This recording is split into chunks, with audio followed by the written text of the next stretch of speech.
नमस्कार, मैं मोहम्मद आसिफ और आप देख रहे हैं एसपीएन 9 न्यूज़। अब आज़म खान का क्या होगा? अखिलेश यादव आज़म खान को लेकर अब क्या करेंगे? क्या पार्टी से अलग कर देंगे?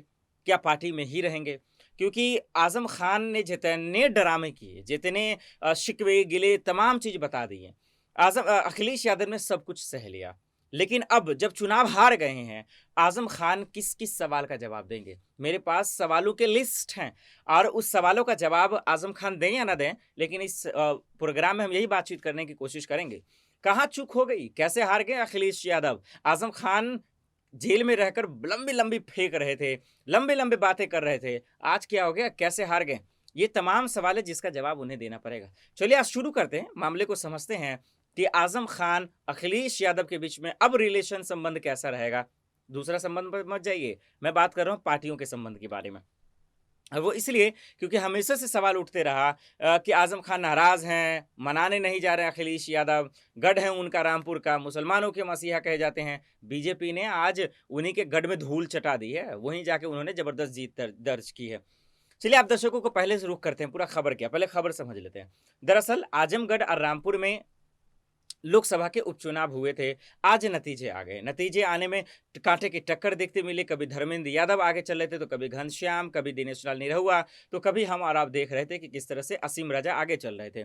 आगे पीछे की खूब हो रही थी, जैसे-जैसे दौर वोटिंग का दौर जो है गिनती हो रहा था। फाइनली जो है दिनेश लाल निरहुआ आजमगढ़ से जीत गए और घनश्याम जी जो है रामपुर से जीत गए।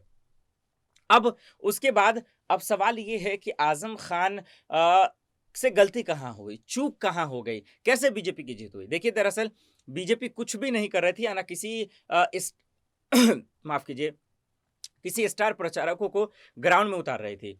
वो सिर्फ़ और सिर्फ़ अपने काम पे ध्यान दे रही थी और इसके लिए आजमगढ़ में दिनेश लाल निरहुआ की टीम अपना चुपचाप चुनाव प्रचार कर रही थी, ग्राउंड पे वो भी।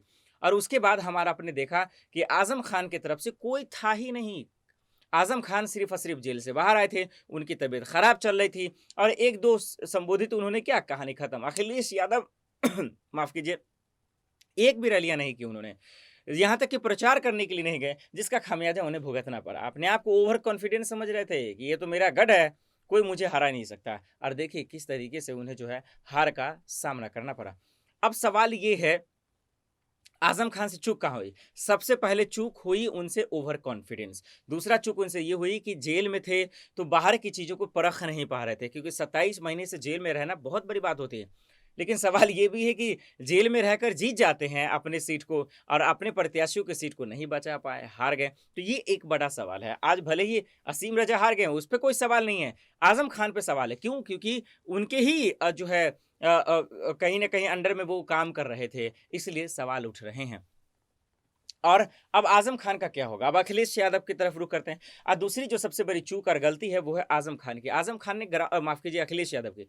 अखिलेश यादव ग्राउंड पे आए ही नहीं। 2022 वाला विधानसभा चुनाव जैसे रवैये रहे, अपने आप को ओवर कॉन्फिडेंट समझते रहे, हम किसी से कम नहीं वाली बात और फाइनली हमारा आपने देखा कि किस तरीके से उन्हें हार का सामना करना पड़ा। धूल चटा दिया आज दिनेश लाल निरहुआ ने और घनश्याम जी ने। तो ये तमाम चीज़ें हैं जो कमियाँ रही। अब जो सवाल है कि आज़म खान लंबा-लंबा फेंक रहे थे कि हमें अपने ने तकलीफ़ दिया, हर घड़ी रो रहे थे, कह रहे थे कि जेल जहन्नम जैसा था, कब्रिस्तान जैसा था, तमाम चीज़ें।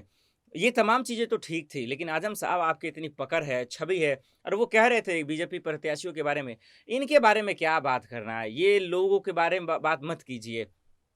बात करना है तो बीजेपी के बारे में बात कीजिए। एक निजी चैनल में इस तरह का बात कर रहे थे।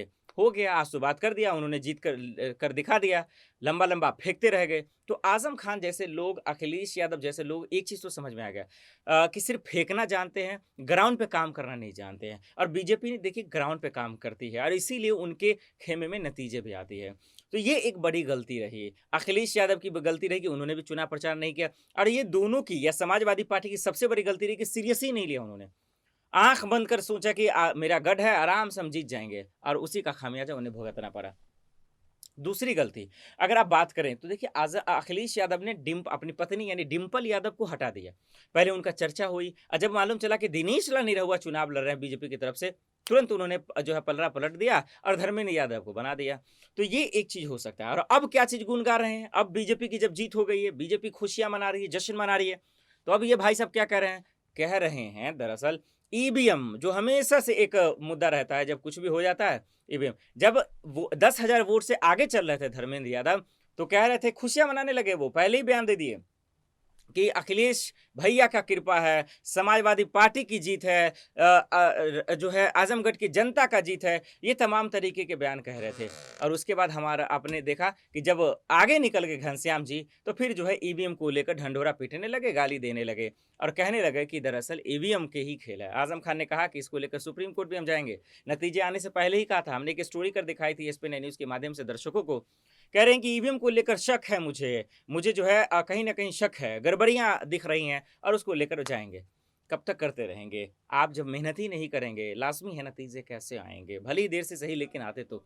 लेकिन दरअसल आज समाजवादी पार्टी आज़मगढ़ चुनाव और रामपुर चुनाव यानी दोनों सीटों को इतना हल्के में ले ली, इतना ओवर कॉन्फिडेंस हो गए जिसका नतीजा आज उनके खेमे में नहीं आया। वही बीजेपी की बात करें तो काबिल तारीफ़ इसलिए है क्योंकि दिनेश लाल निरहुआ के लिए चुनौतियाँ थी। बीजेपी ने जो उन पर दाँव लगाया, उन पर जो रिस्क खेला, उस पर वो बाखूबी खड़े उतरे क्योंकि 2019 में वो हार गए थे और उन्होंने कहा था बहुत सारे उनके भी चेहरे पे गुरूर दिख रहा था 2019 में। लेकिन आज जब उन्हें बीजेपी ने मौका दिया, कोई गुरूर नहीं था, चुपचाप अपना काम कर रहे थे, अपने साथियों के साथ, कार्यकर्ताओं के साथ प्रदर्शन कर रहे थे, चुनाव प्रचार कर रहे थे और आज देखिए उन्होंने जीत दर्ज कर ली है। अब देखना होगा कि क्या इन तमाम चीज़ों को देखते हुए जो है क्या 2024 का इलेक्शन इसी से फैसला किया जाएगा? क्या समाजवादी पार्टी का रोल क्या रहेगा, रणनीति क्या रहेगा? समझ में कुछ आता इसलिए नहीं क्योंकि कुछ कुछ कहते नहीं और बीजेपी के आगे कैसे जो है वो फाइट करेंगे, मुकाबला करेंगे क्योंकि जो ये 2 चुनाव हुए, ये सिर्फ़ हार-जीत का मसला नहीं है। ये सिर्फ़ यही समझ में आ रहा था कि क्या अपने आप को बैकअप कर पाएँगे? क्या आज़मगढ़ में उनका पकड़ है, रामपुर में पकड़ है, मुसलमानों के गढ़ में अगर जीता है बीजेपी ने इसका मतलब लोग उनको चाह रहे हैं। तो ये बहुत बड़ी बात है और यहाँ पे सिर्फ़ और सिर्फ़ समाजवादी पार्टी की हार नहीं हुई है, अखिलेश यादव की हार नहीं हुई है, असीम रज़ा की हार नहीं हुई है। मेरा मानना सीधे-सीधे है आज़म खान की हार हुई है। क्योंकि जो बंदा, जो नेता जेल में रहकर जीत सकता है, जेल के बाहर रहकर अगर हार गया है, तो सबसे बड़ी हार उन्हीं की है। अब देखना यही होगा कि दरअसल जो है क्या वाक़ई में अखिलेश यादव का क्या बयान आता है, आज़म खान का क्या बयान आता है? क्योंकि अब तक जो ढिंढोरा बयान आया है, वो तो सिर्फ़ और सिर्फ़ अपने हार का ठिकरा जो ईवीएम पे ही फोड़ रहे हैं। लेकिन इससे मुझे नहीं लगता कि शायद जो है ख़ास करके इसका कोई एक जो है नतीजा निकल पाएगा। देखते हैं कि आज़म खान को लेकर क्या कुछ होता है। चलिए आज के लिए इतना ही, बाकी खबरों के लिए देखते रहें स्पेन आई न्यूज़। नमस्कार।